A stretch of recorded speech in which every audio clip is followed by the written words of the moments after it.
Hi, Goddess of Love here again. Kamusta kayo dyan mga goddess ko? So, yeah, another reading na naman tayo today for you mga Aquarius natin. So, kamusta kayo dyan mga Aquarius natin?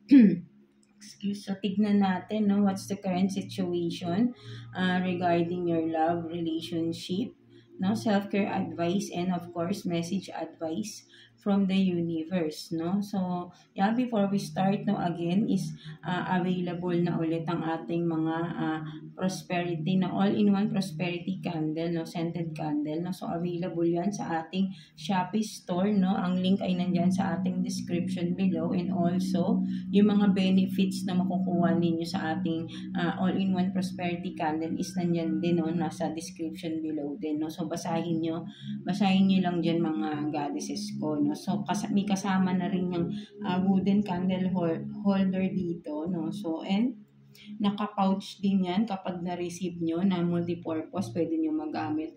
Lagayin nyo ng kung ano-ano, no? Para organize yung mga gamit ninyo. And meron din yung maliit na pouch, no, na kasama para once naubos na yung candle wax ninyo is makukuha nyo yung crystals dito sa ilalim, no? Ilalagay nyo yun doon sa maliit na pouch, no, para pwede nyo nang dalhin, no? Lagay nyo sa bag nyo, ipardible nyo sa damit nyo, para lagi nyong dala-dala, no? Para kung ano man yung ina-affirm ninyo palagi, no, ma-attract nyo, or sabihin natin na continuously yung inyong kung ano man yung gusto nyong sabihin na ano ba yung affirmation, or ano ba yung yung gusto nyo, na parang kung may gusto ba kayong ihiyan, kung ano man, di ba? Kasi all-in-one nga, no? So, marami kayong pwedeng ma-benefits dito sa ating prosperity candle, no? So, basta maniniwala lang kayo, of course, no? At tutulungan niya kayo, no, na magkaroon ng deeper connection with your inner self, no, mga goddesses ko, no? So, yeah, and again, yeah, available na rin tayo, no, for personal reading, no? So, you can book your appointment, no? Ang details ay nandyan din sa ating description below, mga goddesses ko. You can contact me sa ating WhatsApp, no, or message me sa ating Facebook page, no? So, meron tayong recorded tarot reading and video call din, no? Meron din available, no? So, just message me. And for those pala na mag-aabil ng ating all-in-one prosperity candle na 2 or more, no, bibigyan ko kayo ng personal discount. Just message me sa Shopee, no, kapag kung mag-aabil kayo ng 2 or more, no, malaking discount yung ibibigay ko sa inyo, no, mga goddesses ko, no. So, limited lang din again yung ating gagawin ng mga prosperity candle, no. So, hindi siya kasi ganun kadali rin gawin, no. So, yeah, that's it, no. So, yeah, let's start the reading for you, Aquarius, no. Let's see what's the current situation, no, sa inyong love relationship, self-care advice, and of course, message advice from the universe, no. So, yeah, let's start.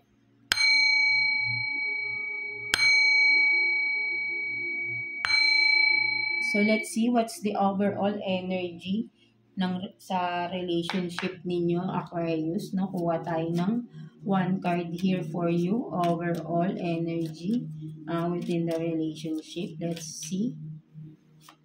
Tingnan natin.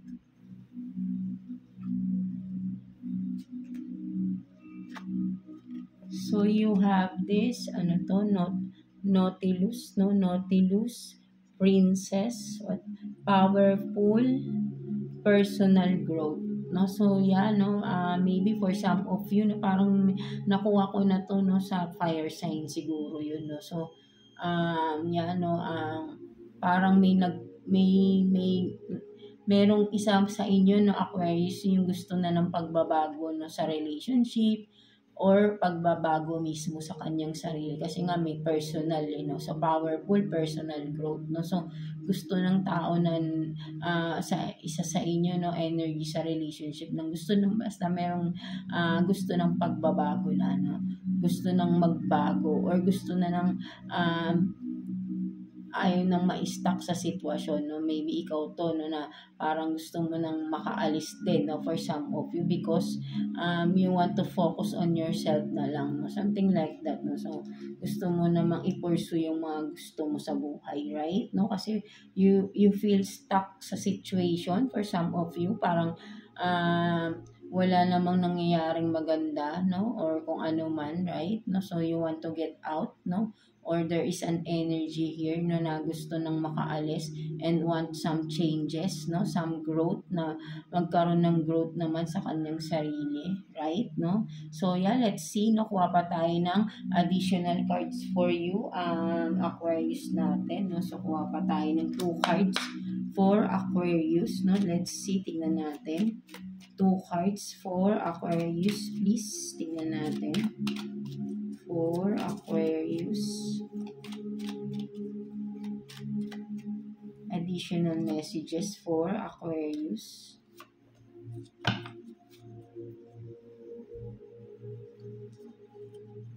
So, tignan natin. So, you have this, no, 5 of Pentacles. And then, 7 of Pentacles in reverse. No, so yan, no, ang nakikita ko for some of you Aquarius, no, sabihin natin na malaki sabihin natin no, ang problema nyo is yun nga, no, yung sa finances ninyo, no, yung mga pinaghirapan ninyo, no, nakikita ko rito, no, parang binuo nyo ng person nyo, no, kung sino man, no, kasi dalawa kayo sa 5 of Pentacles, no, ang nakikita ko rito, no. But then, no, parang malaki yung may something happen, no, and malaki yung nawala sa finances ninyo, no, mga Aquarius natin. No? So, ayun yung nakikita ko dito, no, parang sobrang na-down kayo, no, sa finances ng iyong person, no, kung ano man, no, kung yan, no, malaki-laki, no, parang sabihin natin kung businessman nalugi, kung work nawala ng trabaho kayo parehas, no, kasi yung mga pinaghirapan nyo nawala bigla, no, parang 'di ba, na ang tagal nyong pinaghirapan and then biglang nawala, no, parang ganun, no, parang sobrang na-down kayo, sobrang hirap nitong pinagdadaanan ninyo ng mga Aquarius, no. That's why parang you want something to change, no, parang you want something na mabago, no, kasi nga ang bigat, no, mabigat yung pinagdadaanan ninyo ng person mo, lalo na sa finances ninyo, no. A major is finances, no, nagkaroon ng problema. So let's see what else, no, kuha pa tayo additional cards for you, Aquarius natin, no? So, kuha tayo dito ng 3 cards for Aquarius, no? 3 cards for Aquarius. Let's see. No? Additional messages for Aquarius. Tignan natin.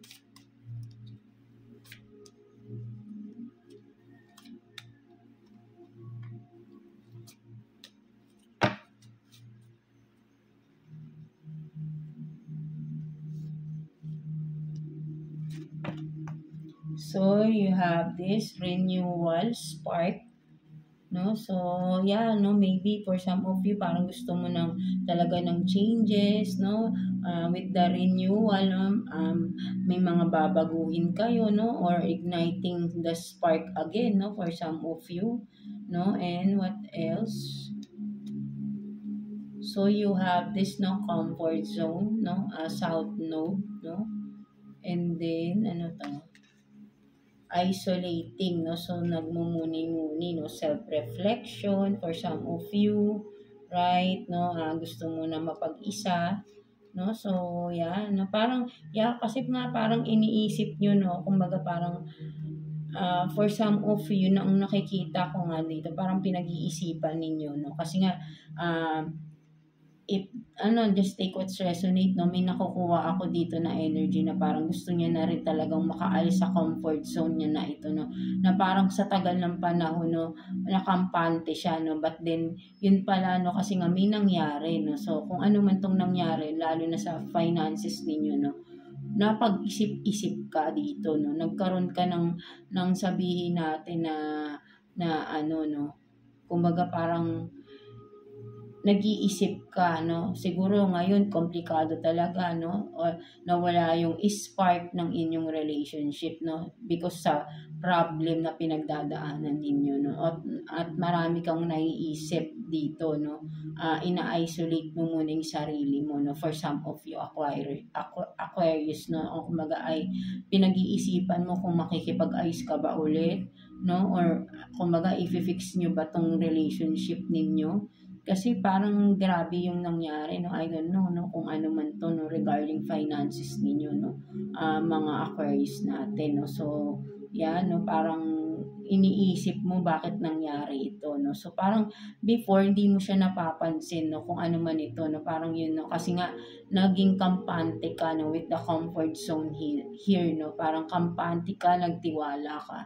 But then, yun nga, suddenly, bigla-bigla is yun na, no, may malaking problema pala, no? At napag-isip-isip, parang nag-iisip-isip ka ngayon kung ano ba talagang gagawin mo, no? You are in a crossroad, no? For some of you, nag-iisip ka ng next step, no? Kung ano man, maybe for some of you, nagkaroon ng separation, right? No? Because of that problem, no?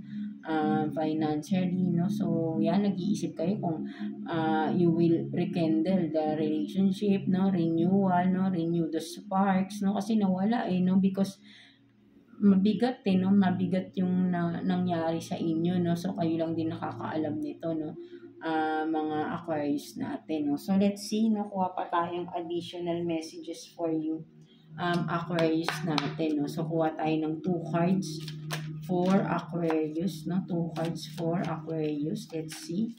Additional messages for Aquarius. Let's see. Ano pang meron? Tingnan natin. For Aquarius. So, you have this, no? Dreams, no? Look to your dreams. They hold all the answers you seek.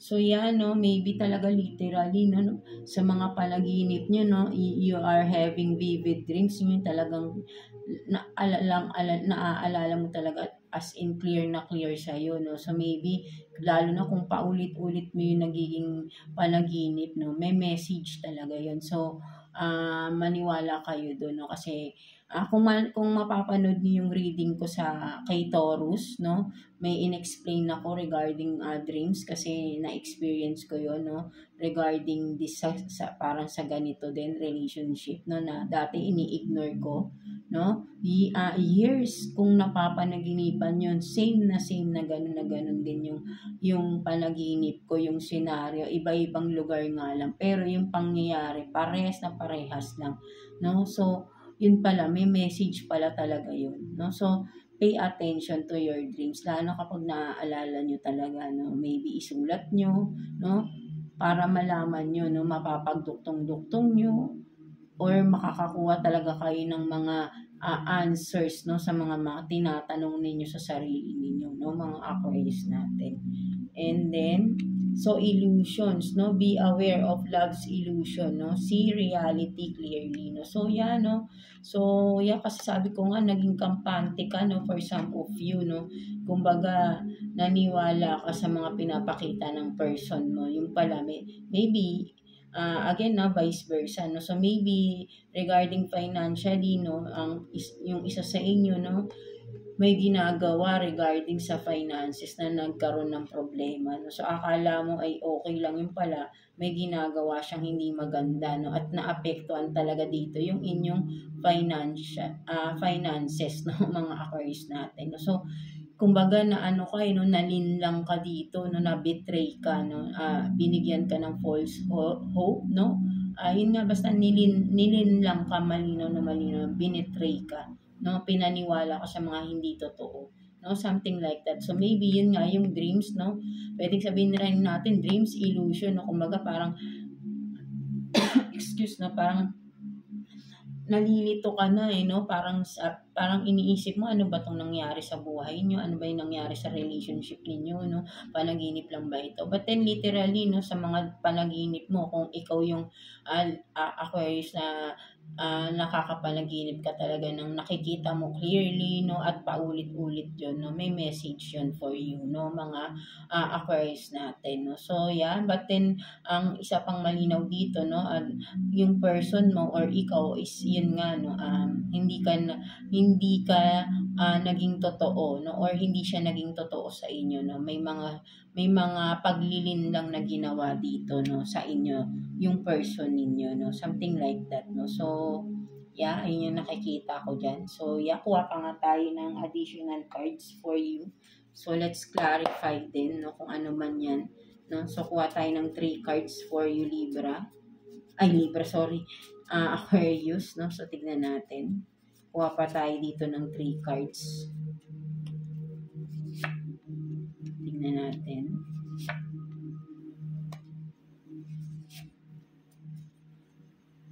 So yeah, so may check-in pa dito, no, and then 'di ba may nang ghost pa, no, nowhere to find, no, ghosting. So meron kayo ditong ashamed, triggered, no, triggers, no. So meron ding true love, maybe kung sino man yung totoo talaga, may totoong nagmahal dito, no, but then merong isa ng person naman na may sex addiction. So kung anong tong addiction niya, na etong sex addiction na to nati-trigger palagi, no. So talagang may betrayal, cheating din dito na nangyari, no. At nahihiya pa siya nun, na ayaw niya ma-expose, no, yung kanyang mga pinag-aagawa rito, right, no. So merong isang totoo naman, right, no, but then yun nga, no, yung isa naman ay full of deception, no, deceitful energy, no, with the sex addiction dito, no.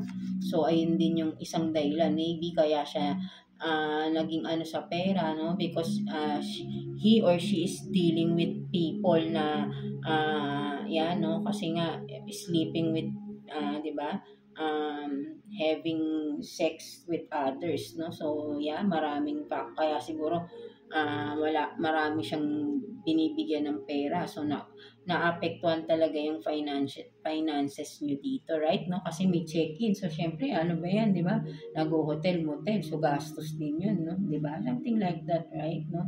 So right now, no, nang ghost for some of you, no, sa iba sa inyo, ginost ka pa ng tao na ito, no, dahil nalaman may mga katotohanan dito, right, no. At ngayon nahihiya siya, for some of you, nahihiya siya or nati-trigger siya, no, tinati-trigger siya, kumbaga sabihin natin na nati-trigger siya na parang baka i-expose mo yung mga nalaman mo, no. So parang nakakahiya yun, syempre para sa side niya, 'di ba. So maybe baka may gagawin pa to, no. So be careful, no, mga Aquarius, sa tao na ito, no, baka may gagawin pa siyang hindi maganda, no, something like that, no. So 'di ba, kung ito man siguro, kailangan naka-flip siguro to, no, kasi nakalagay rito continuous cheating, no. So maybe ayan talaga yan, no. So talagang continuous cheating tong ginagawa ng tao na ito, no, kahit nalaman mo na yan, but then nati-trigger siya na baka i-expose mo, no, dahil for him or her nakakahiya daw yun. So dapat din yung ginawa, di ba? But then continuous cheating, hindi siya tumitigil itong tao na ito, right? No, so let's see what's your self-care advice, no, mga Aquarius natin. So kuha tayo ng 1 card for you, Aquarius, no. Tingnan natin, self-care advice for Aquarius. Tingnan natin. So you have this, connect with the earth, no. So be more grounded, no, sinasabi rito, no. So maybe pwede ka ring lumabas-labas kung 'di ba nga ina-isolate mo, no, for some of you, 'di ba, ina-isolate mo 'yung sarili mo. So maybe you need to get out, no, go to the nature, to unwind, no, have some fresh air, no, para mas makapag-isip-isip ka ng mas maayos, no, clearly, no, at makapag-decide ka ng mas maayos, no, para sa next step na gagawin mo, no, mga Aquarius natin, right? No, so let's see what's the message advice for you ni universe, no, mga Aquarius natin. So, kuha tayo ng one card here for you, Aquarius, no? Message, advice for you ni Universe. Let's see. Tingnan natin. Message, advice for Aquarius. Kuha tayo ng one card for Aquarius. Message, advice. Tingnan natin.